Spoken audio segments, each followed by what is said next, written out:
I love you. I appreciate you. You gave me joy, but now you must go. Greetings, guys. Welcome back to my channel. My name is Monette. This is my channel, Evolve with Monette.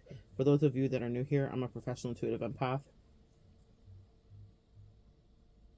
I'm going to skip the platitudes today. Yes, there's stuff in the description box if you want to work with me, check with your angels, etc. I want to get to the point today. The Marie Kondo. You guys have been in the season of Marie Kondoing your life. I'm just waking up, doing my meditations, all that stuff. And this was just gifted to me in the best way, the way the muse comes in. Beautiful inspiration. You've been Marie Kondoing your life. You guys have become minimalist in your life. You've been so used to God shaking you up or slapping something away from you or telling you no, you can't have that. You've been so used to delayed gratification that now you've become complicit and willing in the giving.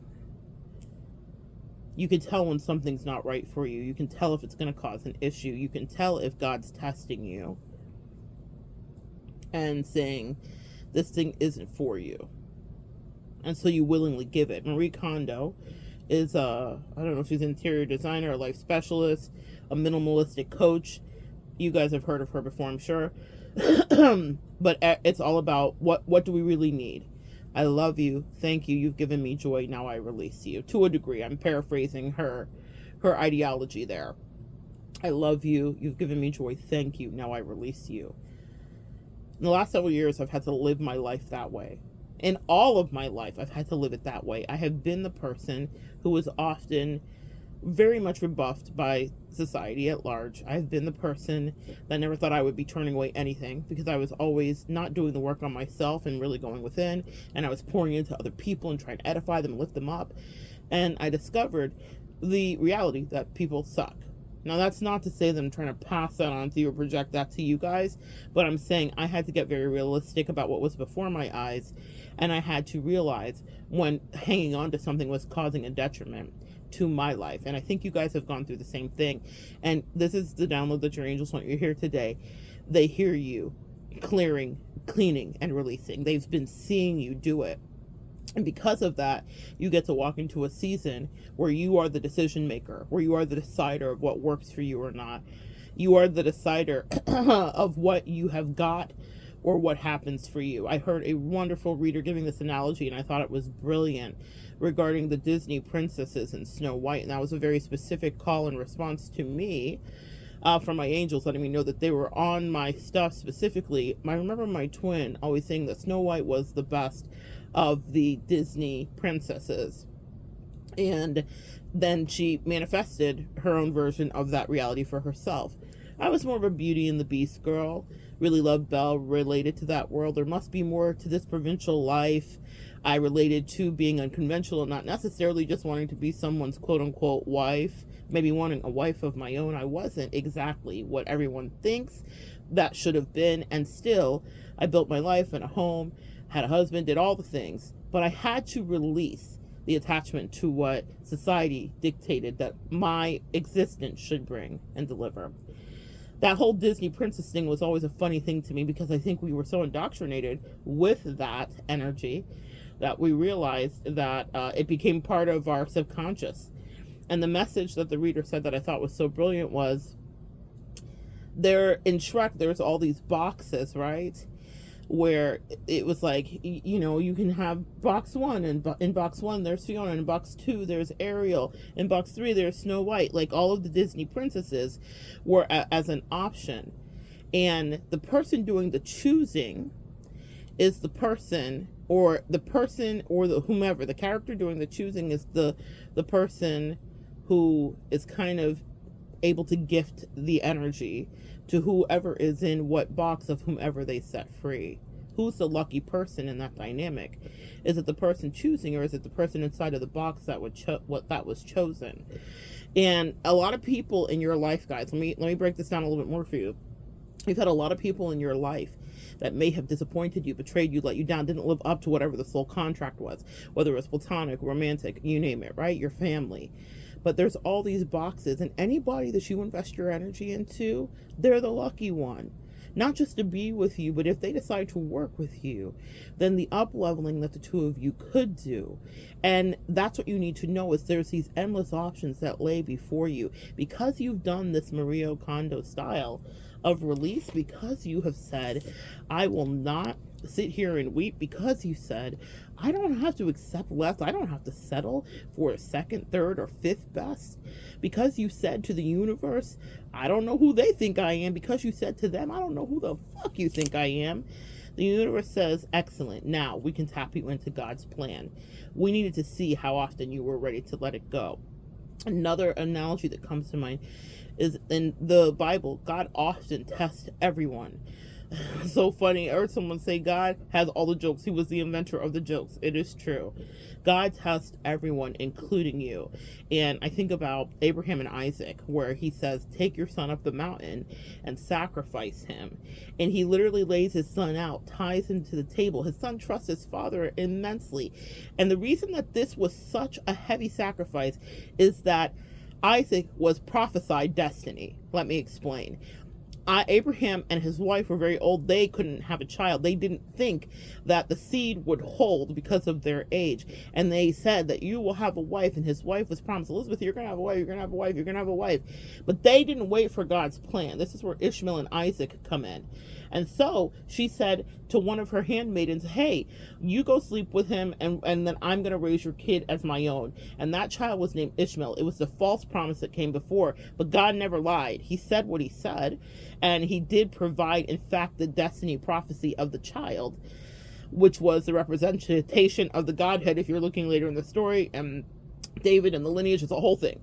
But what I want you to understand is that he did bring the child he said he was going to bring. For some of you guys out there, there's things in your heart that were promised to you, and you keep looking around at your reality and you're like, what did I do that this isn't happening for me? How come this isn't my reality yet? How come this hasn't manifested for me? But you've been Marie Kondoing, cutting, release. I appreciate you. You served me for the time you were here. I release you. And I appreciate you. You served me for the time I was here. You were here. I release you. Because the thing that you've always wanted is near. The Isaac. I'm telling you right now, for some people listening, the Isaac is here. What's the thing? What's the business? What's the opportunity? What's the connection? What's the reconciliation with whomever is from whatever, if that's what's right for you? God never lies about the things that God will do, but he will also test you and try literally the hell out of you. He allowed Abraham to lay the most prized thing he'd ever had, which was this magical rainbow child, essentially. He said, give him to me sacrificially.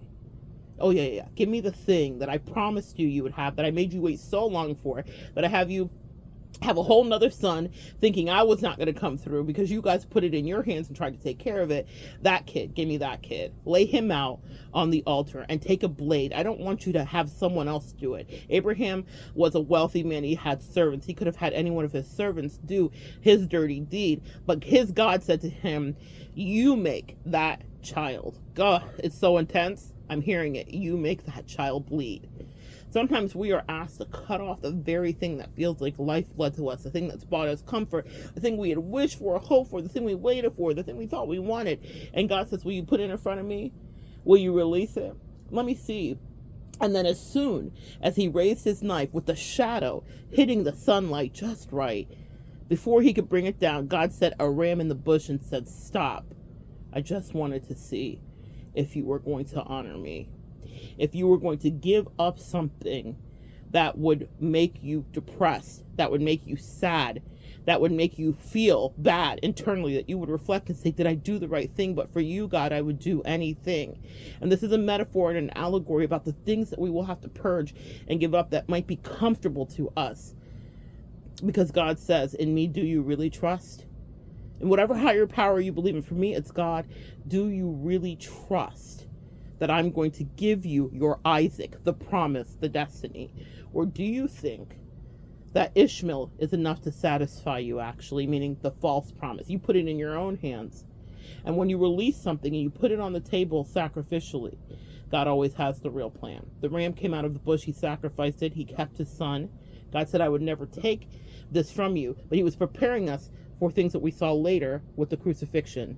In reality, that story plays out repeatedly in the Bible of sacrificing your only something, in this case, the Son, to see if you will. And in God's case, so powerful, he allowed his Son to incarnate as ascended master, and he said, I will sacrifice him. He's my son. He's the Son of God. Immaculate conception, the whole thing. Believe what you believe or don't believe. But here's what you need to know.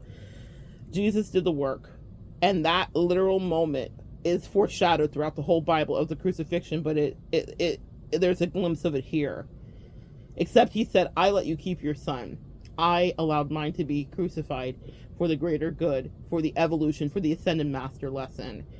That's a whole nother thing, whether you believe in that, well, no matter what your religious beliefs are, that's my baseline of understanding. It's those beautiful stories. And even though my third eye is open in a different way, and I've definitely taken in other things, I believe that good book always has something to say, because the metaphors and stories always ring true to me. You have Marie Kondoed and sacrificed many things in your life. That's your story. You have given up things. You have said, I refuse. I'll turn a blind eye. I will let this other person think they're passing me by. I refuse to be the person in the mud with the pigs wrestling. I am going to take the bigger, higher step. I'm going to step out of it. I'm not going to fight back with them. And it doesn't mean that you were not maybe receiving some level of something from whatever that connection was, but it wasn't what was promised to you from whatever is your above. Wherever you hear higher power speaking to you from, however your angels, ancestors, and your spirit team channel in for you, they said there's other work for you to do, or there's a better person for you, or there's a better job, or a better opportunity, or a better emotional connection, or a better friend. And so they said, thank whatever was in front of you, release it for the time, and wait for the new thing to come in.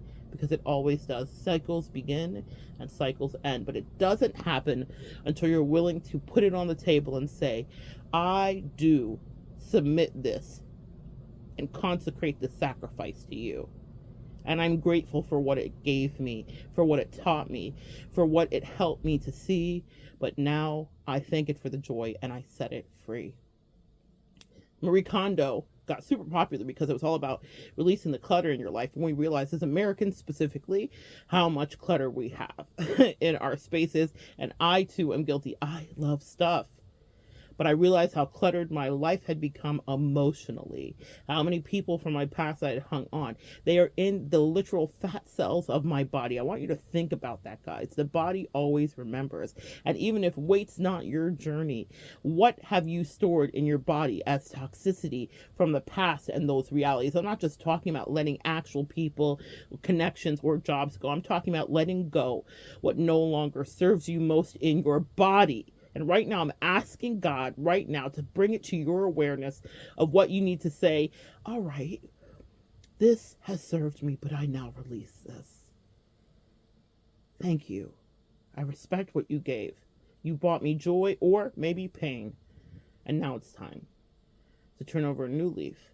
Before I go insane, now it's time to release you.